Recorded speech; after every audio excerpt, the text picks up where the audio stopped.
Lui est brasseur, elle carcassonnaise. De leur union est née la Ciutat, une bière carcassonnaise déclinée en blonde ou blanche en 25 ou 33 centilitres.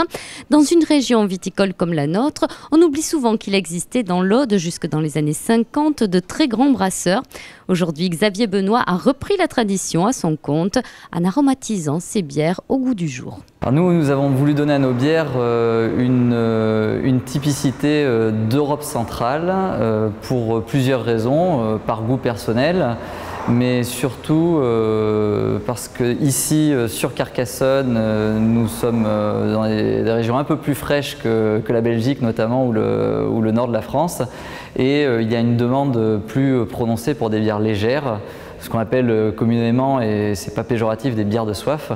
Donc nous avons voulu travailler des bières légères avec peu d'alcoolisation. Nous avons fait une bière blonde qui est orientée sur une recette un petit peu comme des pils tchécoslovaques, et une bière blanche qui ressemble vraiment aux bières de blé que l'on peut trouver en Autriche ou en Pologne par exemple.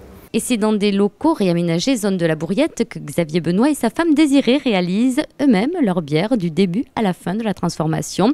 8 heures pour le brassage, de 3 à 10 jours pour la fermentation et jusqu'à 3 semaines pour arriver à maturation. Oui, c'est ici que tout se passe. Alors la salle à brasser, ce sont ces deux cuves qui ont pour fonction de préparer les matières premières et transformer la farine présente dans les grains de malt. Ce sont des céréales maltées, ça veut dire qu'elles ont été préalablement germées. Une fois que tout ce jus sucré est obtenu, il est toujours mélangé avec les enveloppes des grains broyés. On le transfère dans la cuve de droite. Et cette cuve de droite, c'est un filtre, c'est un panier troué avec des petits trous en inox, qui nous permet de récupérer le jus sucré par le fond et de laisser reposer toutes les enveloppes des grains. Le jus sucré est retransféré dans la cuve de gauche et ce jus sucré va pouvoir être porté à ébullition pour premièrement être stérilisé. Et le deuxième point, c'est que le houblon qui donne l'amertume à la bière va être ajouté à ce moment-là, mais le houblon naturellement n'est pas amer. Au bout d'une heure d'ébullition, les molécules du houblon qui donnent l'amertume deviennent amérisantes et on peut donc développer les caractéristiques amères de notre bière. Et donc là, une fois que ce qu'on appelle ce mou sucré est refroidi, il est transféré à droite dans cette cave. Et ces différentes cuves de fermentation vont permettre à la bière de mûrir. Donc la levure va transformer le sucre en alcool et en gaz carbonique qui va produire la pétillance et la mousse de la bière.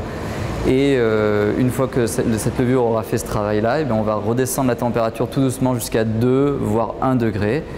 Et c'est à ce moment-là que la levure va tomber au fond de la cuve, va être récoltée pour qu'après nous puissions mettre en bouteille un jus, une bière clarifiée et non une bière trop trouble car chargée en levure. Après l'été, les brasseurs de la cité vont se lancer sur le marché de la bière de Noël, une ambrée au goût plus épicé, aromatisée d'orange et de cannelle. En janvier, la gamme s'élargira avec la naissance d'une brune, des bières à déguster avec modération bien sûr.